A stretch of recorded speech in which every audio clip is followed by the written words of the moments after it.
Muito bem, vamos lá. Eh, Ainda esclarecendo aqui para você algumas perguntas. Parece que teremos que sempre trabalhar com você essa dúvida e outras dúvidas. Uma delas é: para que serve? O que implica? Esse é o assunto que eu vou tratar com você. E para que serve? A pergunta é: para que serve? Qual é a utilidade do despertar da Kundalini? Primeiro eu quero que você compreenda por que as pessoas estão à procura desse despertar. O que elas pretendem com essa busca, com essa procura do despertar? É importante que se compreenda que, se você está tendo uma visão equivocada do que Kundalini representa, a sua procura por isso também será completamente errônea, completamente equivocada. Primeiro você precisa compreender o que realmente é Kundalini. Eu quero começar a falar sobre isso, antes de tratar com você sobre essa questão, que é a questão da utilidade ou do porquê eu deveria despertar a Kundalini. Tem a ideia comum dos poderes também envolvidos nesse despertar da Kundalini. Mas primeiro eu quero, repito, tratar com você sobre o que é basicamente Kundalini. Vamos compreender isso logo dentro de um contexto real, sem todos esses mitos, imaginações, fantasias e crenças. Kundalini é simplesmente seu ser. Seu ser está dormindo. Seu estado mental está em função, está trabalhando. Você vive num estado de consciência puramente mental. Não há consciência nesse estado mental. Ou essa consciência é só a consciência mental. Isso significa o seu ser dormindo. Seu ser está adormecido. Seu ser aqui é sinônimo de consciência. Consciência está adormecida. E Kundalini é o simples despertar do seu ser, que é o despertar da Kundalini. Então, a verdade é que Kundalini, quando desperta, você está além desse estado de consciência mental, de consciência comum. Esse estado de consciência mental eu tenho chamado aqui nesses encontros de inconsciência. Porque, na verdade, variando o nível de intensidade ou profundidade dessa assim chamada consciência mental, que é a consciência do ser humano comum, do ser humano que é a grande parte da humanidade, vivendo dentro dessa condição, essa variação é, na verdade, a variação de profundidade ou de intensidade de inconsciência. Então, o que nós chamamos de consciência mental é, na realidade, inconsciência. E o despertar da Kundalini é o despertar desta consciência para uma qualidade de vida completamente outra, completamente diferente. Porque na qualidade de vida dessa consciência mental ou dessa inconsciência, o ser humano está vivendo em conflito, em contradição, em sofrimento, cheio de desejos e medos. Ele é infeliz. Então, a sua infelicidade é em razão da falta da visão da verdade sobre quem ele é, sobre quem ela é. Então, se você não sabe quem você não assume a verdade dessa consciência, porque não acordou, porque não está desperto. Essa condição de consciência mental ou inconsciência, como eu tenho chamado, ela varia de pessoa para pessoa, mas basicamente é sofrimento para todos. E o despertar do seu natural estado de consciência é o que os sábios na Índia antiga e em diversas tradições, mudando apenas a expressão, é chamado de Kundalini. Então vamos compreender primeiro que Kundalini é o simples despertar do seu ser, que é consciência, que é felicidade, que é amor e é paz. Mas há um interesse muito grande das pessoas com relação ao que eles chamam de despertar da Kundalini.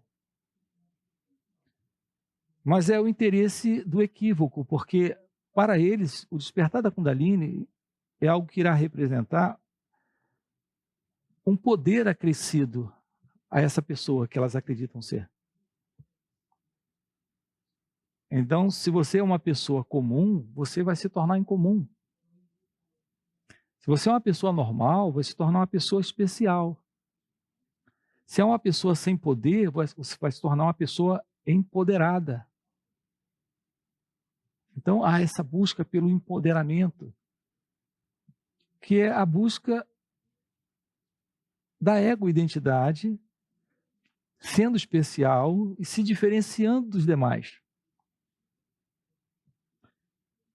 Então, aqui nós já temos a resposta para a pergunta equivocada de quem faz.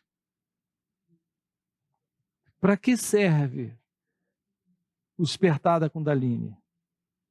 A resposta equivocada para uma pergunta equivocada é para dar empoderamento, para lhe dar poder. E é isso que as pessoas buscam. Elas estão em busca disso, empoderamento, elas estão em busca de poder. Como elas descobriram que existe uma energia, pelo menos na teoria, na crença, na imaginação delas, que há um poder dentro delas, que pode ser despertado.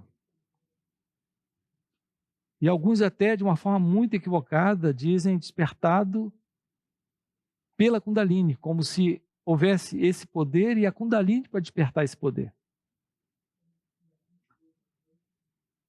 Então, elas estão procurando despertar esse poder para serem diferenciadas, para serem especiais, para serem pessoas poderosas. E o ser humano está completamente louco por isso. Ele fala muito disso em nossos dias. Essa questão de viver esse empoderamento masculino, empoderamento feminino. É o sentido de ser alguém. O equívoco está aqui, o erro está aqui. Kundalini é consciência. Consciência é esta presença singela, simples, natural, divina e realmente poderosa. O maior poder do universo está dentro de você, que é essa consciência. Mas não é um poder para ficar a serviço desse falso eu, desse mim, desse ego. Esse poder é a realização da verdade divina. Todos os santos na história da humanidade, todos os sábios, tiveram um momento de transição entre consciência mental ou inconsciência para esse estado de plena consciência, de consciência divina, de real consciência. Mas isso não fez deles seres empoderados ou seres poderosos. Essa transição, É como a transição da lagarta para a borboleta. Sim, a lagarta é comilona e é um bicho estranho, peludo, e algumas são muito gordas, meio desengonçadas para andar. E quando você olha para uma borboleta, você diz, mas que graça, que beleza. Sim, a transição é algo parecido com isso. A transição do seu estado egóico para o seu estado divino é algo como essa transição. Mas mesmo essa beleza de um sábio, de um ser realizado, daquele que está vivendo em sua natureza real, mesmo essa beleza não faz dele ou dela alguém empoderado, alguém com um ego forte, viçoso, bonito, que anda voando por aí, cheio de poderes. Isso é fantasia. Não há ego no seu estado divino, não há ego no seu estado natural. Isso é o real despertar da Kundalini. Esse é o real despertar da Kundalini. Seu ser, sua vivacidade, sua não dualidade, sua presença. E é curioso quando eu uso a expressão sua. Aqui eu me refiro à presença, à vivacidade, à graça. Eu me refiro àquilo que é você em sua natureza essencial, que é Deus. Então vamos compreender isso. Ali a gente tem um espaço e a gente vai fazer uma horta. Então a gente limpa o terreno, afofa a terra e aduba e prepara o terreno para jogar as sementes, para colocar as mudas. E aí nós vamos ter uma horta linda, viçosa, bonita.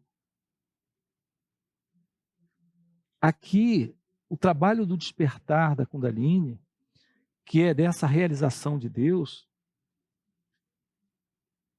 aqui nessas falas, nesses encontros, e mais do que nessas falas, nesses encontros, há uma energia presente, há um poder presente, que é o próprio poder dessa consciência, para lhe mostrar que esse terreno tem e precisa ser limpo, para que realmente essa pequena horta possa ser uma linda horta. Esse terreno possa realmente se mostrar perfeito para esse propósito. Assim é esse trabalho dentro de si mesmo, esse trabalho aí dentro de você. É necessário um trabalho para que haja o despertar da Kundalini. E aqui eu me refiro sempre, dentro desses encontros com você, do que eu considero Kundalini de verdade. O real despertar desta presença, o real despertar da Kundalini. Isso, ao chegar, isso representa o fim do sofrimento e não o empoderamento. O fim do medo e não a presença da coragem. O fim da guerra e não a presença da paz. Essa paz nesse sentido de um oposto que está do outro lado. A paz que se opõe à guerra. O medo que se opõe à coragem. E assim por diante. Eu falo da presença não dual do seu ser, que é essencialmente paz. Mas não é a paz que a mente compreende, que o ego idealiza. Eu falo da presença do poder. Sim, há um poder presente em um ser realizado. É o poder do silêncio. É o poder da sabedoria. É o poder do amor. É o poder da sanidade. Não é o poder que tornou alguém poderoso, é o poder que desfez da ilusão de alguém presente. É o poder da beleza? É o poder da consciência de Deus? É o poder da não separação, da não dualidade? Então, para que serve? Agora eu vou colocar a sua pergunta, a minha pergunta, dentro do meu contexto. Para que serve o despertar da Kundalini? Agora vamos corrigir a pergunta. Vamos perguntar de uma outra forma, sem o equívoco, para que serve? Porque nós estamos tratando aqui de algo utilitário, algo que irá servir para algum propósito pessoal, egóico. Então vamos perguntar diferente. O que é Kundalini? No lugar de, para que serve? Qual é o propósito?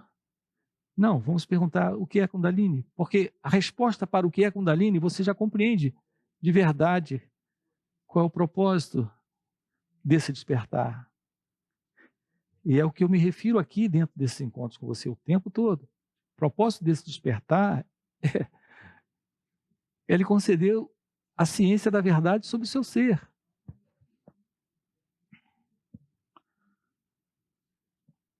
Jesus chamava reino dos céus. A verdade do reino dos céus em vós. O florescimento desse reino dos céus é Kundalini. No budismo isso é chamado o fim do sofrimento, ou nirvana. O fim do sofrimento. No hinduísmo é moksha. Moksha é o estado de liberdade, de não separação, de liberdade. Então, o nosso trabalho juntos, dentro desses encontros, como aqui, nesse encontro presencial, o nosso propósito aqui é adentrarmos a isso, ao reconhecimento da verdade que somos, aqui e agora. Então, eliminamos o equívoco da pergunta. O propósito está aqui, a finalidade está aqui, mas ela não é mais pessoal. Para que serve? Também está aqui, mas não serve a um propósito pessoal.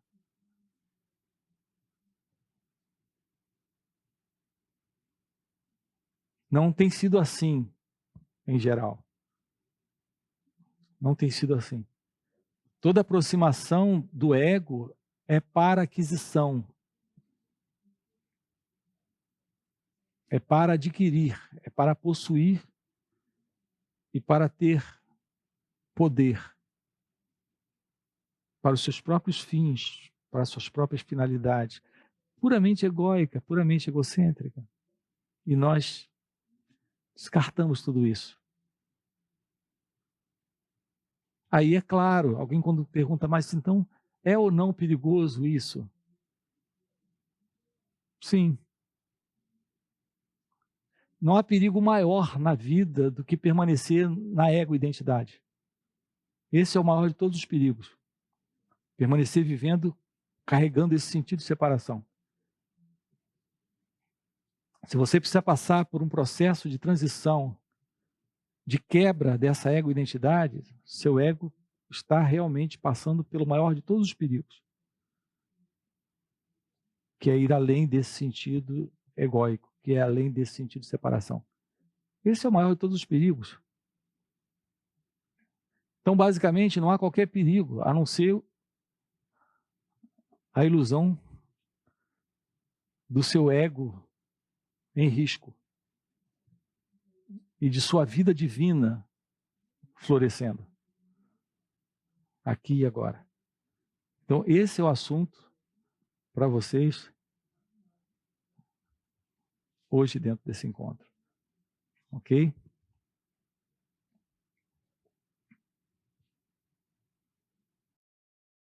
Você está aqui agora e está bem.